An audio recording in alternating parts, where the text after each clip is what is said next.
APDSC 6వ తరగతి social content 3వ పాఠ్యాంశం పటములు. తిరుపతిలో జరిగిన ఒక సైన్స్ మేళాలో సాత్విక అనే అమ్మాయికి నెల్లూరుకు చెందిన మృదుల అనే అమ్మాయి పరిచయమైంది. వీరిద్దరూ మంచి స్నేహితులుగా మారారు. మృదుల అనే అమ్మాయి సాత్వికని వేసవి సెలవుల్లో మీ ఇంటికి రావడం ఎలా అని అడిగింది. సాత్విక గ్రామంలోని తన ఇంటిని చూపిస్తూ ఒక చిత్తు చిత్రం గీసి ఇచ్చింది. మృదుల ఆ చిత్తు చిత్రం సహాయంతో సాత్విక వాళ్ళ ఇంటికి చేరుకోలేకపోయింది. చిత్తు చిత్రం అంటే ఏమిటి? చిత్తు చిత్రాన్ని ముఖ్యంగా స్కేల్ ఉపయోగించకుండా గీస్తారు. చిత్తు చిత్రాన్ని మనకి గుర్తున్న స్థలాలు, సంకేతాలను బట్టి అప్పటికప్పుడు పరిశీలించి గీస్తారు. స్కేలు, దిక్కులు చూపించకుండానే చిత్తు చిత్రాన్ని గీయొచ్చు. చిత్తు చిత్రం అంటే స్కేల్ ఉపయోగించకుండా గీస్తారు. మనకి గుర్తున్న స్థలాలు, సంకేతాలను బట్టి అప్పటికప్పుడు పరిశీలించి గీస్తారు. స్కేలు, దిక్కులు చూపించకుండానే చిత్తు చిత్రాన్ని గీయొచ్చు. పటం అంటే ఏమిటి? పటం అంటే స్కేలుకి అనుగుణంగా చూపడానికి ఉపయోగించేది. పటాన్ని ప్రామాణిక కొలతలతో గీస్తారు. పటంలో ముఖ్యమైన అంశాలు దిక్కులు, స్కేలు, చిహ్నాలు, రంగులు. పటం అంటే స్కేలుకి అనుగుణంగా చూపడానికి ఉపయోగించేది. పటాన్ని ప్రామాణిక కొలతలతో గీస్తారు. పటంలో ముఖ్యమైన అంశాలు ఏమిటి అంటే దిక్కులు, స్కేలు, చిహ్నాలు, రంగులు. స్కేలు అనేది దేనిని తెలియజేస్తుంది? స్కేలు అనేది భూమిపైన సహజమైన దూరానికి పటంలో సూచించిన దానికి గల నిష్పత్తిని తెలియజేస్తుంది. మీరు ఉదయిస్తున్న సూర్యునికి ఎదురుగా నిలబడినట్లయితే మీ ఎదురుగా ఉన్న భాగం తూర్పు దిక్కును సూచిస్తుంది. మీ వెనుక భాగం పడమర దిక్కును సూచిస్తుంది. ఎడమవైపున ఉన్న భాగం ఉత్తర దిక్కును సూచిస్తుంది. కుడివైపున ఉన్న భాగం దక్షిణ దిక్కును సూచిస్తుంది. మనము ఉదయిస్తున్న సూర్యునికి ఎదురుగా నిలబడ్డామనుకోండి, మన ఎదురు భాగమేమో తూర్పు దిక్కును సూచిస్తుంది. మన వెనుక భాగమేమో పడమర దిక్కును సూచిస్తుంది. మన ఎడమ వైపున ఉన్న భాగమేమో ఉత్తర దిక్కును సూచిస్తుంది. మన కుడి వైపున ఉన్న భాగమేమో దక్షిణ దిక్కును సూచిస్తుంది. తూర్పు, పడమర, ఉత్తరం, దక్షిణం ఈ 4 దిక్కులను ప్రధాన దిక్కులు అని అంటారు. తూర్పు, పడమర, ఉత్తరం, దక్షిణం ఈ 4 దిక్కులను ప్రధాన దిక్కులు అంటే కార్డినల్ డైరెక్షన్స్ అని అంటారు. పటాలలో ఉత్తర దిక్కుని ప్రధాన దిక్కుగా భావిస్తారు. పటాలలో ఉత్తర దిక్కుని ప్రధాన దిక్కుగా అంటే ప్రిన్సిపల్ డైరెక్షన్గా భావిస్తారు. అన్ని పటాలలో కుడి చేతి వైపు పైన ఎన్ అనే అక్షరం మరియు బాణం గుర్తు ఉంటాయి. అన్ని పటాలలో కుడి చేతి వైపు పైన ఎన్ అనే అక్షరం మరియు బాణం గుర్తు ఉంటాయి. మూలలు అని వేటిని అంటారు? దిక్కులకు మధ్యస్థంగా ఉండే 4 దిశలనే మూలలు అని అంటారు. లేదా 2 దిక్కుల మధ్య గల దిశలనే మూలలు అని అంటారు. మూలలు అని వేటిని అంటారు అంటే దిక్కులకు మధ్యస్థంగా ఉండే 4 దిశలను మూలలు అంటారు. లేదా 2 దిక్కుల మధ్య గల దిశలనే మూలలు అని అంటారు. మూలలు ఎన్ని? అవి ఏవి? మూలలు మొత్తం 4. అవి ఈశాన్యం, ఆగ్నేయం, నైరుతి, వాయువ్యం. మూలలు 4. అవి ఏవి అంటే ఈశాన్యం, ఆగ్నేయం, నైరుతి, వాయువ్యం. ఈశాన్యం ఏ దిక్కుల మధ్య ఉంటుంది? తూర్పు, ఉత్తర దిక్కుల మధ్య ఈశాన్యం ఉంటుంది.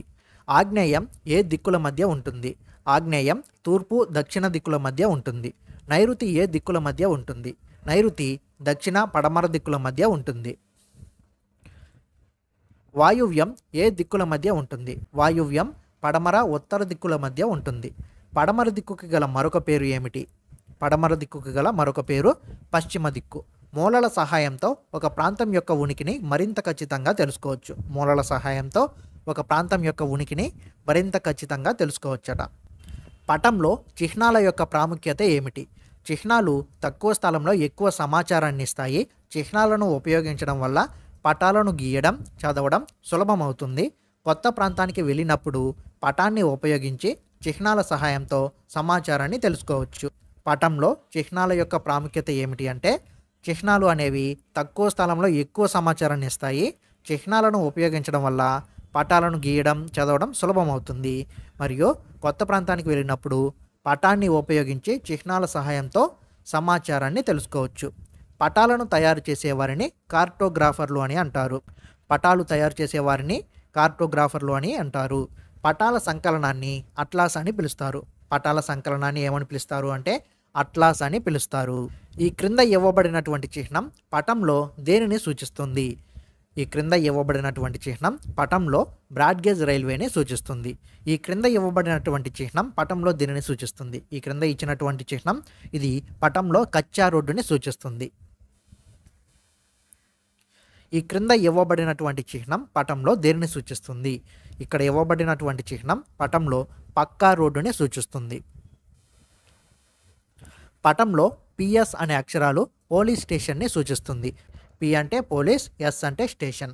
పటంలో ఆర్ఎస్ అనే అక్షరాలు రైల్వే స్టేషన్ని సూచిస్తుంది. పటంలో ఆర్ఎస్ అనే అక్షరాలు ఉన్నాయి కదా, ఇవి రైల్వే స్టేషన్ని సూచిస్తుంది. ఆర్ అంటే రైల్వే, ఎస్ అంటే స్టేషన్. పటంలో పిఓ అనే అక్షరాలు పోస్ట్ ఆఫీస్ని సూచిస్తుంది. పి అంటే పోస్ట్, ఓ అంటే ఆఫీస్, పోస్ట్ ఆఫీస్. పిఓ అనే అక్షరాలు పటంలో పోస్ట్ ఆఫీస్ని సూచిస్తుంది. పటంలో 3 రకాల పటాలు ఉంటాయి. పటాలలో 3 రకాల పటాలు ఉంటాయి. అవి ఏవి అంటే భౌతిక పటాలు, రాజకీయ పటాలు, విషయ నిర్దేశిత పటాలు. భౌతిక పటాలు, రాజకీయ పటాలు మరియు విషయ నిర్దేశిత పటాలు. భౌతిక పటాలు వేటి గురించి వివరిస్తాయి?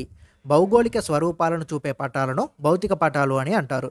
భౌగోళిక స్వరూపాలను చూపే పటాలనే భౌతిక పటాలని అంటారు. ఉదాహరణకి పర్వతాలు, పీఠభూములు, మైదానాలు, సముద్రాలు, నదులు, ఎడారులు వంటి భౌగోళిక స్వరూపాలను చూపే పటాలను భౌతిక పటాలు అని అంటారు.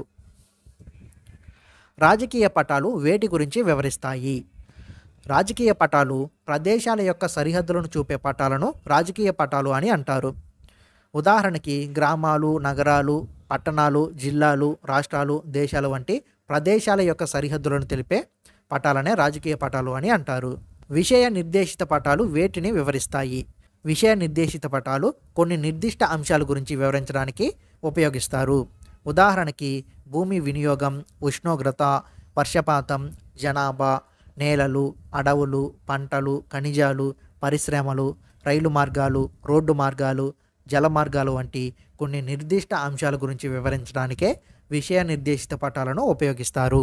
పటాలలో నీలం రంగు జలభాగాలను సూచిస్తుంది. పటాలలో నీలం రంగు దేనిని సూచిస్తుంది అంటే జలభాగాలను సూచిస్తుంది. ఉదాహరణకి నదులు, సముద్రాలు, మహాసముద్రాలు వంటి జలభాగాలను పటాలలో నీలం రంగులో చూపిస్తారు. పటాలలో ఆకుపచ్చ రంగు మైదానాలు, పల్లపు భూములను సూచిస్తుంది. పటాలలో ఆకుపచ్చ రంగు దేనిని సూచిస్తుంది అంటే మైదానాలను, పల్లపు భూములను సూచిస్తుంది. పటాలలో పసుపు రంగు పీఠభూములను సూచిస్తుంది. పటాలలో పసుపు రంగు దేనిని సూచిస్తుంది అంటే పీఠభూములను సూచిస్తుంది. పటాలలో గోధుమ రంగు పర్వతాలను సూచిస్తుంది. పటాలలో గోధుమ రంగు దేనిని సూచిస్తుంది అంటే పర్వతాలను సూచిస్తుంది. పటాలలోని రంగులు నైసర్గిక స్వరూపాలకు ప్రాతినిధ్యం వహిస్తాయి. పటాలలోని రంగులు దేనికి ప్రాతినిధ్యం వహిస్తాయి అంటే నైసర్గిక స్వరూపాలకు పటాలలోని రంగులు ప్రాతినిధ్యం వహిస్తాయి. విషయ నిర్దేశిత పటాలలో రకరకాల తీవ్రతలను చూపించడానికి రంగులు, నమూనాలను ఉపయోగిస్తారు. విషయ నిర్దేశిత పటాల్లో రకరకాల తీవ్రతలను చూపించడానికి రంగులు మరియు నమూనాలను ఉపయోగిస్తారు. ప్రపంచ పటంలో చూపించబడిన విశాల భూభాగాలనే ఖండాలు అని అంటారు. ఖండాలు మొత్తం 7. అవి ఆసియా, ఆఫ్రికా, ఉత్తర అమెరికా, దక్షిణ అమెరికా, అంటార్కిటికా, ఐరోపా మరియు ఆస్ట్రేలియా. ప్రపంచ పటంలో చూపించబడిన విశాల జలభాగాలను మహాసముద్రాలు అని అంటారు. ప్రపంచ పటంలో చూపించబడిన విశాల జలభాగాలనే మహాసముద్రాలు అని అంటారు. మహాసముద్రాలు మొత్తం 5. అవి ఏవి అంటే పసిఫిక్ మహాసముద్రం, అట్లాంటిక్ మహాసముద్రం, హిందూ మహాసముద్రం, అంటార్కిటిక్ మహాసముద్రం మరియు ఆర్కిటిక్ మహాసముద్రం. ప్రపంచంలో పెద్ద ఖండం ఆసియా. ప్రపంచంలో పెద్ద ఖండం ఏది అంటే ఆసియా. భారతదేశం ఆసియా ఖండంలో భాగంగా ఉంది. భారతదేశం ఆసియా ఖండంలో భాగంగా ఉంది. భారతదేశం 7 దేశాలతో భూ సరిహద్దు కలిగి ఉంది. భారతదేశం ఎన్ని దేశాలతో భూ సరిహద్దు కలిగి ఉంది అంటే 7 దేశాలతో భారతదేశం భూ సరిహద్దును కలిగి ఉంది. ఆ 7 దేశాలు ఏవి అంటే పాకిస్తాన్, ఆఫ్ఘనిస్తాన్, చైనా, నేపాల్, బంగ్లాదేశ్, భూటాన్ మరియు మయన్మార్. ఈ 7 దేశాలతో భారతదేశం భూ సరిహద్దును కలిగి ఉంది. స్కేలు ఆధారంగా పటాలు 2 రకాలు. స్కేలు ఆధారంగా పటాలు ఎన్ని రకాలు అంటే 2 రకాలు. అవి 1 పెద్ద తరహా పటాలు, 2 చిన్న తరహా పటాలు. స్కేలు ఆధారంగా పటాలు 2 రకాలు. అవి ఏవి అంటే పెద్ద తరహా పటాలు మరియు చిన్న తరహా పటాలు. పెద్ద తరహా పటాలు చిన్న ప్రాంతాల గురించి తెలియజేస్తాయి. పెద్ద తరహా పటాలు వేటి గురించి తెలియజేస్తాయి అంటే చిన్న ప్రాంతాల గురించి తెలియజేస్తాయి. పెద్ద తరహా పటాలను 2 రకాలుగా విభజించవచ్చు. అవి 1 భూ సరిహద్దులను తెలిపే పటాలు, 2 భూ నైసర్గిక పటాలు. పెద్ద తరహా పటాలను 2 రకాలుగా విభజించవచ్చు. అవి ఏవి అంటే భూ సరిహద్దులను తెలిపే పటాలు, 2 భూ నైసర్గిక పటాలు. భూ సరిహద్దు తెలిపే పటాలు వ్యక్తిగత ఆస్తికి చెందినవి. భూ సరిహద్దు తెలిపే పటాలు వ్యక్తిగత ఆస్తికి చెందినవి. భూ నైసర్గిక పటాలు భూ ఉపరితలం యొక్క వివరాలను తెలియజేస్తుంది. భూ నైసర్గిక పటాలు దేని యొక్క వివరాలను తెలుపుతుంది అంటే భూ ఉపరితలం యొక్క వివరాలను తెలుపుతుంది. చిన్న తరహా పటాలు పెద్ద ప్రాంతాల గురించి తెలియజేస్తాయి. చిన్న తరహా పటాలు వేటి గురించి తెలియజేస్తాయి అంటే పెద్ద తరహా పటాల గురించి తెలియజేస్తాయి. ఉదాహరణకి ప్రపంచం, ఖండాలు, దేశాలు వంటి పెద్ద ప్రాంతాల గురించి తెలియజేస్తాయి. చిన్న తరహా పటాలు 2 రకాలు. అవి గోడ పటాలు మరియు అట్లాస్. చిన్న తరహా పటాలు 2 రకాలు. అవి ఏవి అంటే గోడ పటాలు మరియు అట్లాస్. చిన్న తరహా పటాలను తరగతి గదిలో బోధన కొరకు పరిపాలన పరంగాను ఉపయోగిస్తారు. చిన్న తరహా పటాలని దేనికి ఉపయోగిస్తారు అంటే తరగతి గదిలో బోధన కొరకు పరిపాలన పరంగాను ఉపయోగిస్తారు.